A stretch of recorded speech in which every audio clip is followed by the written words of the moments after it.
오늘은 여호수아서 2장의 그 유명한 여리고성 정탐 사건을 우리가 살펴봅니다. 우리는 주도 면밀함에 대해서 생각할 필요가 있습니다. 우리가 하나님의 은혜를 받았으나 하나님의 일을 할 때에 주도 면밀하게 일을 할 필요가 있습니다. 나태하고 게으르게 엉성하게 일을 하면서 주님께서 은혜 베풀어 주시면 다 잘 될 거야 라고 생각하는 것은 참으로 어리석습니다. 우리가 호기심이 아니라 주님께서 맡기신 일을 잘 해나가기 위해서 우리가 연구하고 살펴보고 생각해보고 또 우리가 결정 내려야 될 것을 충분히 결정을 내리는 것은 우리의 당연한 도리인 것입니다. 즉 일을 일답게 할 줄을 알고 체계를 세울 줄을 알고 그렇게 일하는 법을 후손들에게 가르치는 것은 매우 필요한 일입니다. 즉 걸맞는 우리가 해야 될 일에 걸맞는 행정을 갖추어야 마땅합니다. 그래서 여호수아도 미리 전쟁을 대비하기 위하여 여리고 땅에 정탐꾼 둘을 보냈습니다. 그러나 이것이 왜 놀랍습니까? 왜 성경에 기록될 만한 사건입니까? 한 번은 실패했기 때문에 그렇습니다. 정탐꾼을 모세, 즉 40년 전에 민수기 1장에 보면 이제 이 각 지파의 우두머리들이 모여서 모세에게 청했습니다. 우리가 갈 곳이 어떤지 우리가 정탐꾼을 보내서 살펴보는 것이 좋지 않겠습니까? 라고 하자 모세가 그걸 선하게 여기고 하나님께 물어봤습니다. 그래서 허락을 받아서 각 지파에서 한 명씩 뽑아가지고 정탐꾼을 보냈는데 여호수아와 갈렙만이 올바른 보고를 했습니다. 즉 똑같은 거를 보고 왔습니다. 아마 똑같은 생각을 했을 겁니다. 이스라엘 백성들이 400년 동안 이집트 땅에서 손님으로 살고 그리고 상당히 오랜 동안 노예로 살면서 노예라고 하는 그 삶이 좋은 겁니까? 나쁜 겁니까? 당연히 나쁘다고 생각을 하겠죠. 그러나 완전히 나쁜 것만은 아니에요. 인류의 역사를 놓고 보면 살기 힘들어질 때에 자기를 지키기 위해서 마지막으로 하는 행동이 스스로 노예가 되는 겁니다. 땅도 그 주인 될 사람한테 강력한 사람에게 땅도 주고 자기 신분도 노예로 만들어서 이제 주인이 시키는 대로만 하겠습니다. 그렇게 하는 경우가 있습니다. 그러면 주인이 지켜주죠. 주인의 군대와 주인의 능력으로. 그래서 우리 그 고려 시대나 조선 시대에 노비 스스로 노비가 되는 사람들이 많았습니다. 흉년 때라든가 이럴 때. 그러면 노비는 나라에 세금을 내지 않습니다. 노비는 군대에 가지 않습니다. 마찬가지로 이집트 땅에서 400년 동안 객으로 살면서 그 중에 상당한 시간을 노예로 살았다면 뭘 못하는 겁니까? 전쟁을 못합니다. 전쟁에 동원돼 본 적이 없습니다. 무장을 하더라도 강력한 무기를 좋은 무기를 다룰 수 없습니다. 특히 이 중동 지역에서는 굉장히 중요한 무기가 전차입니다. 전차를 다룰 줄 아는 종족이 가장 강력한 강대국이 되고 정복 민족이 되는 겁니다. 인도의 그 힌두교의 상징이 그리고 비로자나불의 상징이 이렇게 보면은 무슨 그 바퀴 같은 것이 이렇게 딱 상징으로 그려져 있습니다. 힌두교의 가장 중요한 상징입니다. 그게 전차 바퀴를 상징합니다. 그러니까 민족을 상징할 때 우리는 전차 바퀴를 만들 줄 아는 민족이다라고 하는 거지. 지금까지도 인도에서 가장 중요한 종교의 상징물이 됐습니다. 처음엔 그게 전차 바퀴가 아니고 무슨 그 배에 그 조타기, 그러니까 배의 방향을 바꿀 때 쓰는 막 이렇게 돌리는 건 줄을 알았습니다. 옛날 그 그림에 보면 그런 식으로 비슷하게 돼 있지 않습니까? 근데 전문가가 하는 말이 그거는 전차바퀴다라는 거예요. 그러니까 인도에 들어와서 힌두교라고 하는 것을 도입하거나 발전시킨 사람들의 그 민족은 뭐냐면 정복 민족인데, 정복을 어떻게 수행하느냐 할 때 가장 강력한 무기가 전차바퀴입니다. 그래서 예전에 10개라고 하는 영화에도 보면은 출애굽하는 이스라엘 쫓아올 때에 애국 군대가 동원한 가장 강력한 무기가 전차지 않습니까? 전차부대. 전차부대가 폼만 멋있는 것이 아니라 최강의 무기였던 것입니다. 그 정도는 운영을 해야 정복 민족이 되는데, 과연 이스라엘 백성들이 뭐 그런 거 다뤄봤겠습니까? 그저 자기 몸 하나 지키는 작은 칼 정도, 이 정도, 그 다음에 말 좀 탈 줄 아는 걸로 이렇게 하다가 이제 출애굽을 하면서 전쟁이라는 것을 겪어보았죠. 그들이 이제 모세 앞에 와서 정탐 한번 해보겠습니다 할 때 선하게 여겨서 그럼 가서 보고 오라 라고 할 때 똑같은 거를 본 겁니다. 저 땅에 사는, 가나안 땅에 사는 민족은 우리보다 강하다. 우리보다 강력하다. 우리는 그 앞에 서면 메뚜기 같다. 그 얘기는 단순히 덩치만 큰 것이 아니라 전쟁할 줄 안다는 게 눈에 보이는 것이고, 자기네들은 전쟁할 줄 모른다는 게 눈에 보이고, 그래서 다 죽게 되었다. 이렇게 생각을 한 거죠. 그들은 겁쟁이여서 그렇게 생각한 것이 아니라 가서 보니까 이건 전쟁했다 하면 우리는 그대로 다 몰살당할 건 너무 뻔하다. 과연 한 번이라도 이길 수 있겠는가? 이길 수 없다라고 생각을 한 거예요. 여호수아와 갈렙이 올바른 보고를 할 때에도 그 사실을 부인하지는 않았습니다. 그들은 강대하지만 이라고 한 거예요. 하나님께서 우리에게 주시겠다라고 했으니 과연 그곳은 젖과 꿀이 흐르는 곳이다. 그러니 그곳에서 몇백 년을 산 저들은 강대한 민족이 되었다는 건 너무나 당연하다. 그 모든 것들이 어디서 나와요? 이 땅에서 나온 거다. 이 땅은 그렇게 비옥하다. 이 땅은 그렇게 살기 좋은 곳이다. 이 땅은 그렇게 돈 벌기 좋은 것이다. 그래서 저들은 강하다면 하나님께서 우리를 그곳으로 인도해 주신다면 그럼 우리는 하나님만 믿고 가자라고 여호수아와 갈렙이 주장을 했으나, 이 믿음의 고백을 한 것에 대해서 다른 동족 이스라엘 백성들은 오히려 돌로 쳐서 죽이려고 했습니다. 정탐 사건이 바로 민수기 1장에 있는 사건이 바로 그 사건입니다.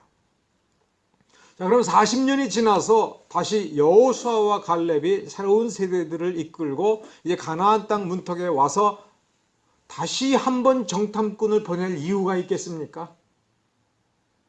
원래 40년 전에 여호수아와 갈렙을 생각을 하면,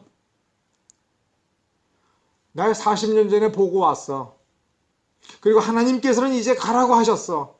그러니까 일어나서 무장하고 이제 가면 돼 라고 얘기를 할 수 있을 뻔한데 또 정탐꾼을 보냈습니다. 주도 면밀함이며 또 한편으로는 여호수아가 가지고 있는 확신인 것입니다. 이번에는 2명만 보냈습니다. 어떤 사람을 보냈을지 우리는 압니다. 지파의 대표 제비뽑기를 하고 뭐 지파에서 내놓는 가장 좋은 사람이 아니라 여호수아와 갈렙이 보기에 믿음이 있는 사람 둘을 보냈습니다. 여러분 2장 전체를 읽으면서, 그리고 그 전에 여러분이 여호수아서를 읽을 때에 이 2장 정탐 사건에서 여러분 특이한 게 뭡니까? 여러분 특이한 게 뭐예요? 특이한 게. 자, 첫 번째 40년 전 정탐할 때에는 각 지파의 대표자들에게 지리를 나누어줘서 그 어떤 지역을 나눠줘서 거기를 정탐해 와라. 거기를 지도로 그려와라. 뭐 이런 식이었습니다. 그래서 뭔가를 보고 온 거예요. 그곳의 토지 뭐 이걸 다 보고 온 거예요. 근데 여기에서 이 여호수아서 2장에는 딱 2명만을 보내서 딱 한 군데만 보냈습니다. 바로 자기네들이 건너가서 제일 먼저 도달할 곳 여리고만 보냈으니 이건 사실은 뭐예요? 이제 가서 앞으로 전쟁을 어떻게 할 것인가, 저들이 얼마나 강한 것인가, 이런 거를 보려고 보냈던 게 아니에요. 가서 이 정탐꾼들이 실제로 이 지역을 정탐했습니까? 여호수아서 2장을 보면 실제 정탐은 안 했습니다. 여리고에 약한 데가 어디 있는지, 군대가 몇 명이 있는지 이런 것이 아니라, 자 보십시오. 여리고성에 들어간 날 벌써 발각이 됐어요. 그리고 라합의 집으로 들어간 게 발각이 됐어요. 바로 추격병들이 와가지고 그 사람 내놔라. 라합에게. 그 어디 있느냐? 그 사람들 어디 있느냐? 이 사람들은 우리를 공격하려는 이스라엘 사람들의 정탐꾼이니까 빨리 내놔라. 그래서 라합이 저기 있어요 라고 말 한마디만 하면 끝난 겁니다. 그리고 라합이 숨겨두고 창으로 달아내리고 라합이 말한 대로 3일 동안을 저 산에 가서 숨어 있다가 왔습니다. 이 정탐꾼이 뭘 정탐했습니까? 아무것도 정탐한 게 없습니다. 왜? 그 여호수아가, 그리고 아마도 여호수아가 개인적으로 한 것이 아니라 하나님께 기도하고 하나님께 허락을 받고 보낸 겁니다. 또 왜 그랬을까라고 하는 것을 이제 나중에, 그리고 오늘 본문의 뒷부분에 있고 또 전체를 관통한 겁니다. 누구를 만나러 갔다 온 겁니까? 이게 여리고성 전체를 정탐한 게 아니라 여리고성에서 누구를 만나고 온 겁니까? 라합을 보고 온 것입니다. 여기서 매우 이 라합을 만났을 때 매우 특이한 내용들이 전개됩니다. 라합은 정탐꾼을 숨겨두고 뭐라고 그랬냐면 네가 맹세하라. 네가 맹세하라. 내가 너희를 도와주었으니 너희는 여호와의 이름으로 우리를 지켜주라. 우리를 살려주라. 살려주겠다고 약속하라. 맹세하라. 증표를 내놓으라. 이렇게 이야기했습니다. 그러니까 라합은 이 2명의 정탐꾼을 뭐라고 생각을 했습니까? 뭐라고? 이스라엘 전체뿐만 아니라 이스라엘의 하나님을 대표하는 대표자로 간주하고 하나님의 이름으로 맹세하라라고 얘기했습니다. 그러면 이 정탐꾼은 라합에게 약속을 할 때에 여호수아한테, 사령관한테 물어보고 하나님한테 물어보고 이런 식으로 대답하지 아니했습니다. 라합이 마치 자기네들을 하나님의 대표자, 하나님께서 보낸 사람, 하나님의 이름으로 행동하고 약속하고 맹세하고 증표를 줄 자격을 갖춘 사람으로 대우하고 요구하자. 이들은 서슴없이 그렇게 했습니다. 이 사람은 여호수아보다도 높은 사람입니까? 여호수아가 정탐꾼을 보낼 때에 그런 권세를 주었습니까? 이런 일이 일어날 줄을 여호수아는 알았습니까? 몰랐습니다. 다만 여리고로 진군하기 위하여 먼저 그곳의 형편과 사정을 알아보러 보냈습니다. 그저 살펴보고 오기만 하면 되는데 와서 라합만 만난 겁니다. 라합만 만난 거예요. 성이 얼마나 강한지 어떤지는 조금도 알아보지 않았습니다. 라합에게 여리고성의 강한 곳이 어디이며 약한 곳이 어디이며 여리고성의 군사는 이 여리고성을 어떤 식으로 지키는지 어떻게 하면 이 성을 깨뜨릴지에 대해서 한마디도 물어보지 않았습니다. 그러니까 정탐꾼들은 가가지고 라합에게 약속만 하나 했습니다. 이스라엘 군대가 쳐들어올 때는 이 집 문 바깥으로 나가지 말아라. 그리고 붉은 줄을 매달아서 목숨을 보존해라.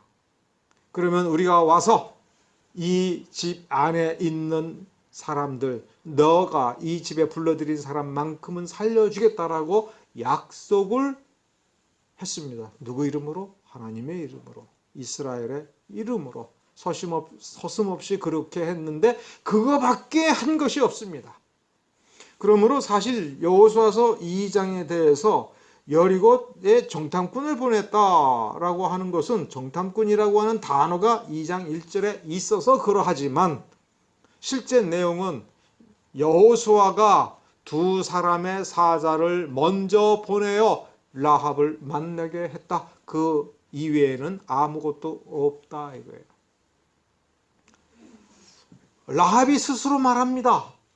자기가 여리고 사람이고 여리고에서 태어나서 이 직업을 가졌을 때에 자기가 이 이스라엘 자기네들을 치러 온, 자기 살고 있는 성을 멸망시키러 온 이스라엘 정탐꾼을 이렇게 숨겨주고 오히려 반역자와 같이 행동하는 이유를 라합 스스로가 지키지도 않았는데 이야기합니다. 그저 단순하게 당신들이 쳐들어와서 이 성을 붕괴시킬 때에, 이 성을 함락시킬 때에, 이곳을 정복할 때에 우리는 좀 살려줘, 이렇게만 얘기해도 되는데 믿음의 고백을 했습니다. 위로는 하늘로 아래는 땅으로 당신들의 하나님 여호와만이 하나님이다. 우리는 그 하나님이 어떤 일을 하셨는가에 대해서, 지난 40년 역사에 대해서 우리는 이미 소문을 듣고 간담이 녹았다. 여러분들이 얻을 교훈은 뭡니까? 여기서 40년 동안 이스라엘 백성들은 저 광야에서 뭐 하고 있었습니까? 라합이 말하는 그 전쟁만 치르고 있었습니까? 출애굽을 해서 여기 이제 여리고성 진군 직전에 여호수아서 1장, 2장, 2장 앞에 설 때까지의 지난 40년 동안 이스라엘 백성들은 놀라운 전쟁을 해서 승리를 하고 있었습니까? 만일 자의식이라고 하는 것을 오전에 썼던 단어를 여기서 놓고 본다면 40년 동안 이스라엘 백성들은 스스로 뭐를 하고 있었다라고 생각을 하겠습니까? 여러분, 40년 동안 이스라엘 백성들이 광야를 돌아다닌 이유가 뭡니까? 민수기 1장에서 모세가 말한 것처럼 하나님을 욕되게 했습니다. 가나안 땅을 정찰한 뒤에 우리는 메뚜기 같다. 그리고 모세를 원망했습니다. 우리를 죽이려고, 다 한 번에 죽이려고 우리를 이곳으로 데려왔다.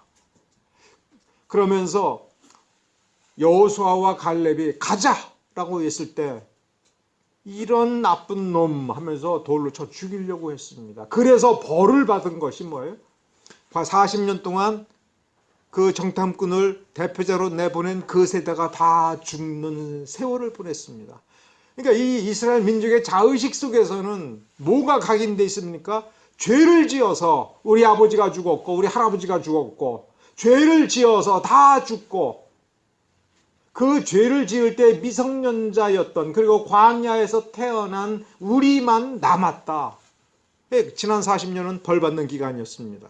지난 40년 동안은 수없이 그러면서 하나님께 대들고 벌 받아서 뱀에 물려 죽고, 그죠? 불뱀에 물려 죽고, 역병이 돌아서 죽고, 땅이 갈라져서 삼킴바되어서 죽고, 하나님 앞에서 불이 나와서 불 태움 받아서 죽고, 이렇게 벌 받는 40년의 역사였고, 하나님께서 죽음을 선언하셨을 때 그 죽음이 이루어지는 40년입니다.